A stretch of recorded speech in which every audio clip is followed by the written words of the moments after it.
What's up guys, and welcome back to another episode of Career Mode. This is episode number 158. And we're starting today's episode off with some player training, and I look at our final four fixtures of La Liga season. We've got Girona away, Deportivo Alaves away in midweek, that's our game in hand, Celta Vigo away, and we wrap up the season at home to SD Eibar as well. And out of all those teams there, only Celta Vigo have got nothing to play for. Our first opponents today, Girona away from home, are right now in the relegation zone and could really use a win to get themselves out of it. Eibar are the team that are just above them in the relegation zone, and that's our final fixture of the season at home at the Metropolitano. So they might come to our ground needing to win on the final day. Deportivo Alaves right now are going for a Europa League spot come the end of the season as well, and desperate to finish in 6th place. So the only team out of the four that we're facing in our final fixtures in this La Liga season that we've got nothing to play for are Celta Vigo. So whilst we might be favourites in all four of our games to win this title and come from out of nowhere and collect the crown, it's not going to be easy against sides that have also got a lot of motivation to win these games as well. So yeah, first game of today's episode, you saw on the league table there, and we've got two games in hand on Barcelona and Real Madrid, and we are 5 points behind Real Madrid in second and 6 points behind Barcelona, who are top. And again, as we know, as we had a better head-to-head record than Barcelona, if we do win our two games in hand, we will go top on their head-to-head record going into the penultimate game of the season. So taking on Girona away from home here in our first game of today's episode, needing to get the win against a side who also needed to win in order to escape the bottom three.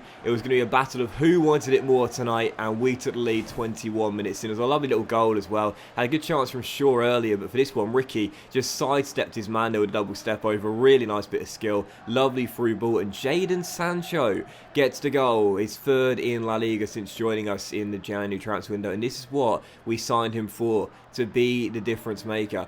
I'll be the first to admit it, the superstar's not been exactly amazing since coming in, but he had that amazing performance against Manchester City in the Champions League. Without him, we probably wouldn't have made it through to the semi-finals, and tonight gets a really important goal there. His third in La Liga. Don't forget, he scored in the Copa del Rey final as well. So he's not been, necessarily amazing, but he's not been too bad either. So Girona 0, Atletico Madrid 1, but it was all about Ollie Shaw in the first half, man, though. This guy was just on one. And, a few episodes ago, I talked about Ollie Shaw, and I said he's had a pretty tough debut year at Atletico Madrid. He's only had the 2 assists. That was at the time. He had only had the 2 assists all season long and no goals.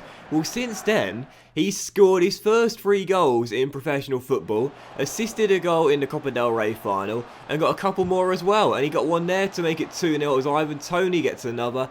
Keeps his chance to win the Golden Boot alive as he makes it 2-0 right before the end of the first half. And that basically wrapped up the points before the half-time whistle. I felt very confident at that point. Girona weren't really threatening too much, and in stoppage time, we would make it 3-0. Tammy Abraham making it 3. Lovely strike here by Tammy off the bench. Makes it 3-0, and I had to try and mock the Girona striker. I know you guys saw that there as I was trying to kick the ball forward with Jan Oblak. He was trying to pull a Thierry Henry on me, but I'm sure not many of you guys would have seen that clip. But yeah, anyway, it's a goal. It's Abraham who gets it, and I wanted to celebrate in front of him just to mock him, but sadly he ran away when I pressed the button combination. But regardless, 3-0 the final score. Atletico Madrid wrapping up the victory. Goals from Sancho, Toney, and also Tammy.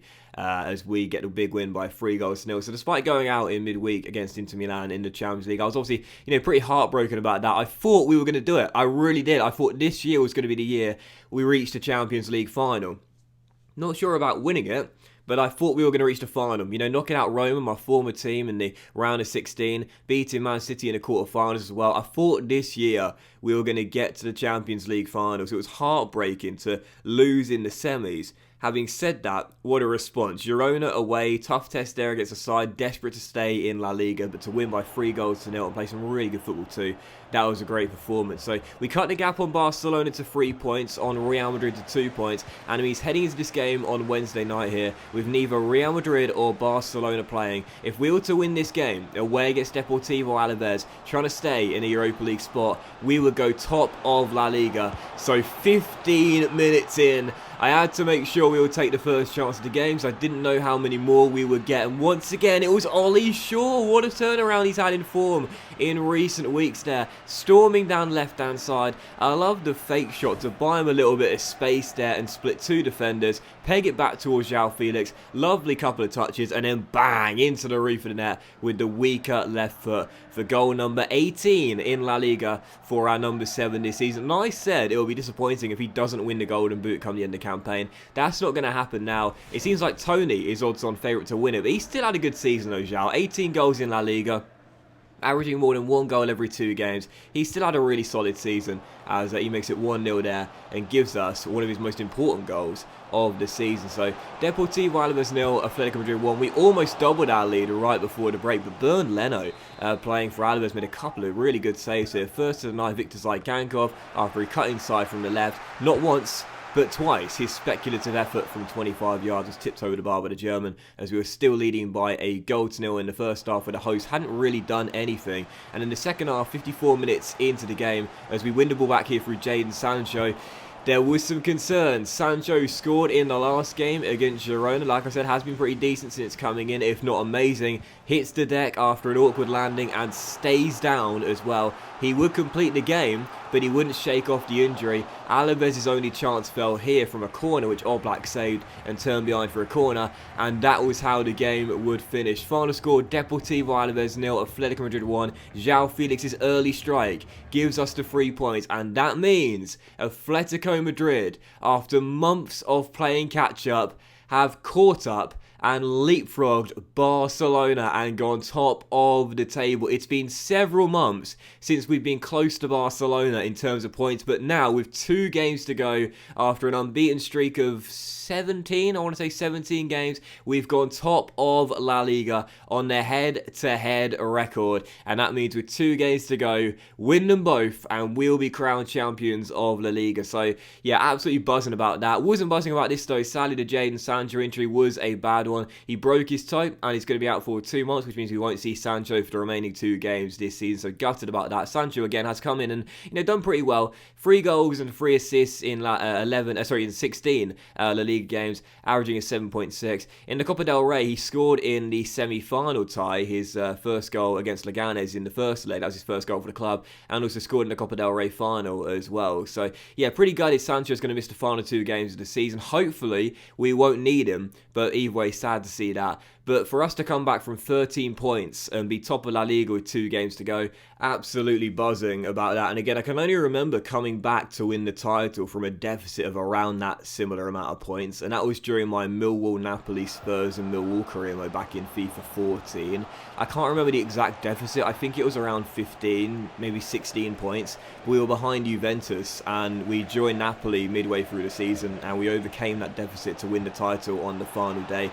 That was amazing. And if we keep our discipline and win our final 2 games, we'll be able to do the same here with Atletico Madrid. So for the penultimate game of La Liga season, away against Celta Vigo, the side who right now have nothing to play for. I was thinking, how typical would it be that against, Girona, Deportivo Alaves, and on the final day against Eibar, we can record wins. But in this game, against the side who've got nothing to play for whatsoever, that's the one we slip up in. But against Celta Vigo right now, sat in mid-table in our final away game of the season, we would take lead early. João Felix scoring his 19th goal of La Liga this season. I'd love it if he gets 20 goals and he and Tony could both have 20 plus goals each this season. Ivan going for the golden boot, should have notched up another one here as well. Played forward, but sadly with the left foot could only strike the post as we were still leading by just a 1 goal to nil. But whilst we weren't creating that many chances, I was mindful of the fact that, as you see in the top right there, Barcelona were scoring goals for fun against Villarreal, trying to put the pressure on. So I needed to relieve some, get a second goal, and we would do just that. On the stroke of the hour mark, João Felix, who was orchestrating things in this game, was at the heart of everything. Nice little ball through, and who's there to finish the move? It's Ezequiel Palacios. He's had a really solid season for us. He's had 1 minor injury to deal with, a 3-week sprained knee I think it was, but whenever this guy's played, he's been consistently good. He scores our 2nd goal there, and that wrapped up the points. Final score, Celta Vigo 0, Atletico Madrid 2. We win the penultimate game of the season and our final away game of the campaign, and that means for our final game of La Liga season, at home to SD SD Eibar, who might need to get a result in order to stay in La Liga. So they've got something to play for after the win for Barcelona against Villarreal and the win for Real Madrid away against Getafe. We know, as we're level on points with Barcelona and one clear of Real Madrid, if we win on the final day, we'll be crowned champions. But if we fail to win, then one of Barcelona or Real Madrid will surely overtake us and go top of the table and win the crown. So that's it. Win the final day and win the title. But that will end today's episode of Career Mode, guys. So big thank you for watching. If you have enjoyed it, if you did enjoy today's episode, then please do drop a like. Much love to you all. Have a fantastic day, and I'll see you for the next episode very soon. The season finale against SD Eibar, La Liga final day, where we count the crown champions very soon.